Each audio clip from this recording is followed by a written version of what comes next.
walls, stained by saline, alcohol, and blood. I see that the New Haven sections, from the last days of the year, concern the powerful emotions that rescued me when I was near death. An intense rage and a gentle empathy sustained me and provoked me to think anew about liberty.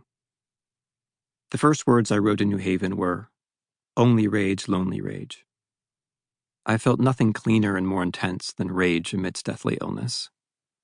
It came to me in the hospital at night, giving me a torch that ignited amidst kinds of darkness I hadn't before known.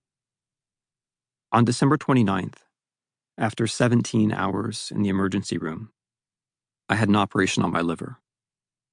Lying on my back in a hospital bed in the early morning hours of December 30th, tubes in my arms and chest, I couldn't ball my fists, but I imagined that I was balling my fists.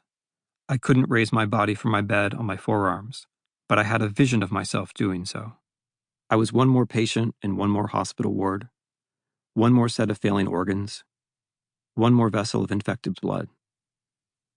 But I didn't feel that way. I felt like an immobilized, infuriated me. The rage was beautifully pure, undefiled by an object. I was not angry at God. This was not his fault. I was not angry at the doctors and the nurses, imperfect people in an imperfect world. I was not angry at the pedestrians moving freely about the city beyond my chamber of twisted sheets and tubes, nor at the deliverymen slamming their doors, nor at the truckers blowing their horns. I was not angry at the bacteria celebrating the bounty of my blood. My rage was directed against nothing. I raged against a world where I was not. I raged, therefore I was. The rage cast a light that revealed an outline of me. The shadow of the solitary is the unique, I wrote, rather obscurely, in my diary. My neurons were just starting to fire. The next day, December 31st, my mind began to recover from the sepsis and the sedation. I could think for more than a few seconds at a time. My first extended thought was about uniqueness. No one had ever moved through life as I had, making just the same choices. No one was spending New Year's Eve in exactly the same predicament, with just the same emotions. I wanted my rage to lead me out of my bed and into another year. In my mind's eye, I saw my dead body, its decomposition. The predictability of rot was horrible. It is the same for everyone who has ever lived. What I wanted was unpredictability, my own unpredictability, and my own contact with the unpredictability of others. For a few nights, my rage was my life. It was here, it was now, and I wanted more of the here and more of the now.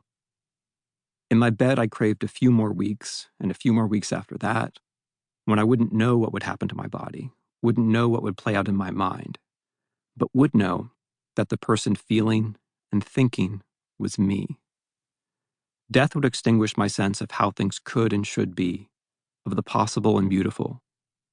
It was against that nothing, that particular nothing, as I wrote in my diary, that I raged. The rage was with me for only a few minutes at a time, bringing warmth as well as light. My body usually felt cold despite my fever. In my hospital bed on New Year's Eve, I wanted the sun to come up, and I wanted it in the room. I wanted it on my skin. After 3 days of trembling, I needed more than my own warmth, which escaped through the thin sheets that kept twisting around the tubes in my chest and arm. The winter sunrise in New England through a thick window isn't much. I was living in symbols and desires. I didn't want the torch in my mind to be a lonely light, and it was not. People came to visit me. My wife opened the shade, and the wan new year entered. When other visitors began to arrive, I guessed how they would react at bedside to a helpless me, but I didn't know. I remembered that some of the old friends visiting me think that patients who are visited get better treatment. They're surely right. Health is a matter of being together, in that way and 100 others.